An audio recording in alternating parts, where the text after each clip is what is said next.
having trouble finding sleep. Why are people having trouble with sleep?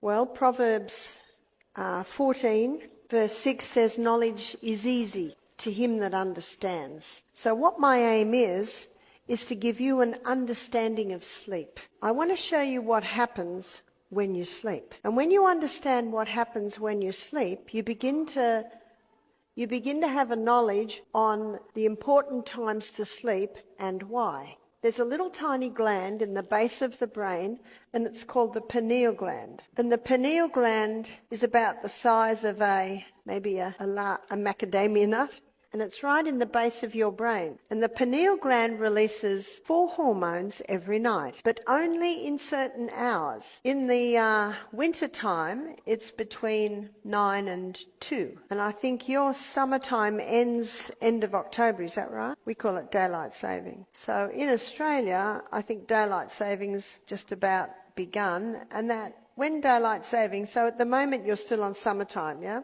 So at the moment it's between 10 p.m. and 3 a.m. Why only those times? It has much to do with the moons and the tides.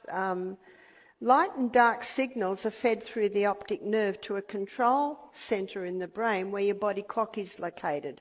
And your body clock communicates with the pineal gland. And these are the hormones that are released. One is melatonin. A lot of people have heard of melatonin. Some people that don't sleep very well take melatonin. Well, we naturally release melatonin in that time, and it's called the fix and rejuvenate nighttime hormone.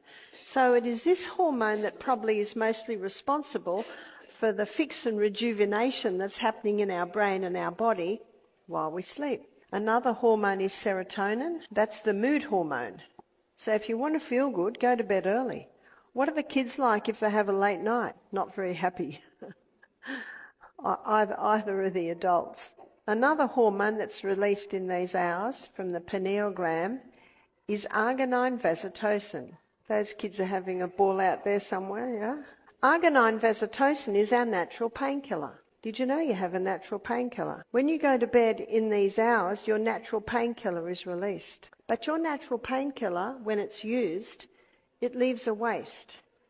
And if that waste hasn't been released, then the next night, arginine vasotocin won't be released. How do we get rid of the waste from using our arginine vasotocin? That's exercise. When you exercise in the day, as you perspire, you are letting go of the waste. And that's why exercise is so important to be able to increase your ability to sleep. Ecclesiastes says, the sleep of a labouring man is sweet. In other words, when you physically move through the day, you get physical exhaustion at night and you can sleep better. So arginine vasotocin is your natural painkiller, and arginine vasotocin puts you into a deep sleep. So the earlier you go to bed, the more likely you are to fall into a deep sleep. The other hormone that's released is epithalamin. And epithalamin is a hormone that increases learning capacity. God designed our brain to be learning new things right up until the day we die. Many people's brains deteriorate because they stop learning new things. We should ever learn new things. I love the story of the 90-year-old man who learnt to play the piano, and the 92-year-old man that graduated from law school. After hearing the lecture on renewing the mind, a 75-year-old man came up to me and he said, I recently put away my most difficult violin pieces. He said, I'm going home to get them out again.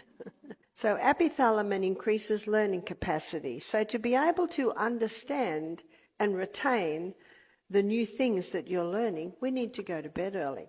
You ask any teacher, they can tell the children that had a late night because they just don't get it. They don't retain. And epithalamin slows down aging. Everyone over the age of 25 likes that one. So these are the hormones that are released in these hours every night.